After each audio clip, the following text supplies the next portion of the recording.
Right, Roger, I've got my gun, I'm ready to go, but what have you put on the end of it? Now I'm glad you asked that. Before we take this gun out of the shop, is it legal? It's supposed to be sub 12 foot-pounds. Of course it's going to be anyway, we know that.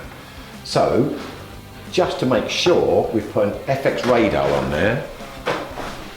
There's the box. Now, got to be honest, these are very clever. Now, what we've done, we've put that on the end of the gun. We've set the gun, sorry, we've set it all up. It's on my phone. Shoot the back wall, please. Let's find out if it is legal. 11.4. 11.4. And the next one? 11.4.